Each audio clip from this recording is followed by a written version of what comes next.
Avatar: The Way of Water has a lot of people wondering where James Cameron will take the Avatar franchise after its expansive world-building plot. Luckily, James has already announced the titles of the future sequels, and with the clues set in The Ways of Water and a few interviews, we can try to predict what we can expect on the big screen in the next few years. Avatar 3 is called The Seed Bearer, and I had no idea what to think of this movie when it was first announced. I believe this is regarding the Tree of Souls, which is stated to be the closest connection to Eywa on Pandora. We learn in The Way of Water that humans no longer want the mineral unitanium and actually want to build their civilization on Pandora because Earth is dying. John Landau and James Cameron have stated in interviews that our main group of characters will visit Earth before the franchise is over. I have a theory that they could be taking the seed of the Tree of Souls to Earth, or at least starting that plotline in Avatar 3 and having it pay off in Avatar 5, The Search for Eywa. The character Kiri is going to be a huge part of the Seed Bearer's plot because I believe the title is referring to her. We see that she is one of the most spiritually connected to Eywa and is able to even control the wildlife that surrounds her. She is developing this ability throughout the film, and by the end of the franchise, I believe she'll be a direct line to Eywa for the Sully family. And Eywa is directly responsible for the birth of Kiri from the dead avatar of Grace from the first movie, so it is no coincidence that she is able to call upon the help from other beings that are directly connected to Eywa. I believe Kiri is a reincarnation of Grace that takes all of the scientific aspects of her mind and reshapes them into a more spiritual pathway. Grace was always very intrigued with the world of Pandora and was on the brink of a breakthrough with Eywa's inner workings throughout the planet before she passed away. Instead of Eywa transferring Grace's body to her avatar, she was reborn through Eywa and will serve a greater purpose than she realizes in the sequels. If someone was going to be the seed bearer for Eywa, it would be the character that is born directly from her. If they're able to solve the problems on Earth with the seed of Eywa, Kiri's character would be the chosen one to see that through. The bad part is we discover that Tulkun whales have a resource in their brain that stops humans from aging. While this is just one sentence in the movie, I do think it will have a huge plot line throughout the rest of the franchise that the humans will just not be able to let go of. This brings us to Avatar 4, The Tulkun Rider.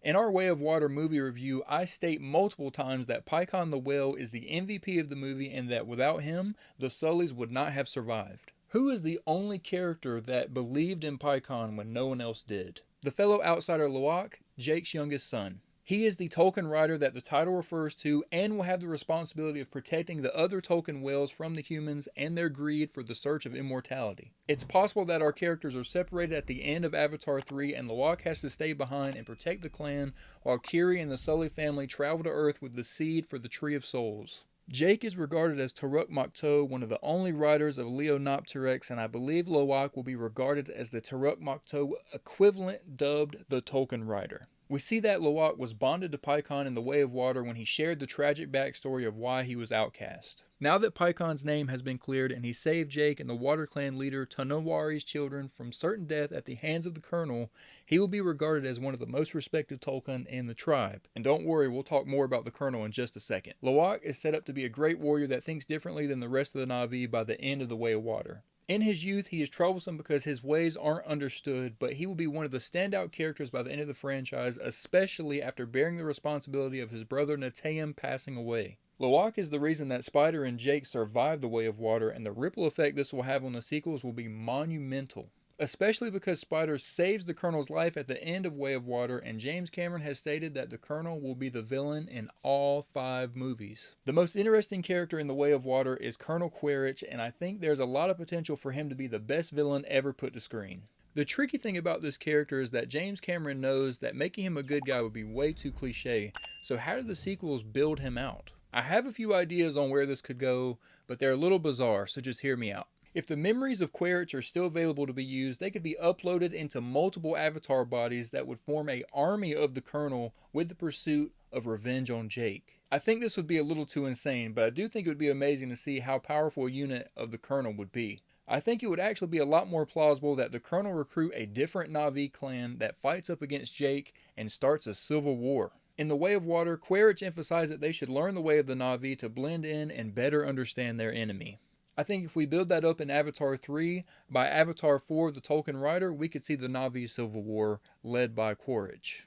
Going back to what John Landau said about Avatar 5, not all humans are bad and not all Na'vi are good. If Quaritch is able to convince the other Na'vi tribes that Jake is the reason for all their misfortune and that the other clans protect him, this could cause them to attack Jake's clan and rid the world of humans. This would of course be a lie that the Colonel tells them, but it would be a good change of pace from Na'vi versus human to Na'vi versus Na'vi. This brings me to Avatar 5, The Quest for Eywa. With the world of Pandora in shambles after the humans destroy the planet for resources and causing a planetary civil war, the only thing in the world that would save it is Eywa. And I believe the biggest character growth throughout the entire franchise will come from Neytiri, as she has no love or sympathy for the humans. The Way of Water showcases that Neytiri does not trust humans and will not hesitate to murder ones that are close to her to protect her family, which she proves when she almost murders Spider in front of his father, the Colonel. Neytiri will have to learn a lesson that her half-blood family already know.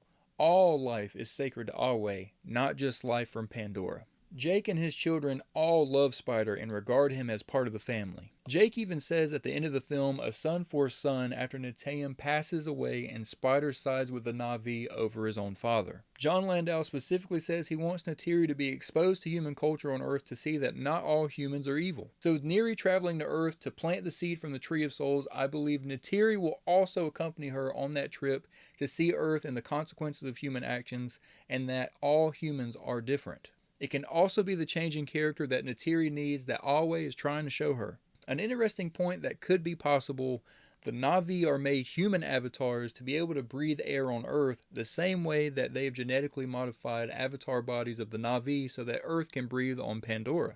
This could let us see Zoe Saldana in human form for a change in this franchise, and even let us see Jake's human form again if he accompanies them on the voyage. The big question is, will we see Eywa, and is there a physical form they can interact with that we'll see in Avatar 5, The Quest for Eywa? Kiri says in The Way of Water that she can feel Eywa's heartbeat and that it is mighty. Depending on how deep they go with this lore, we could see one of the best original sci-fi franchises ever made by the one and only James Cameron. If you enjoyed these theories about the future of the Avatar franchise, go ahead and like this video, and be sure to check out our review of Avatar The Way of Water on the screen right now. And if you're new to the Dork Side, go ahead and subscribe so you never miss another one of our reviews, reactions, or any other future theories of the Avatar franchise. And a special thanks to our patrons. You homies make this possible, and we thank you very much for your support. And we'll see you in the next one. Peace.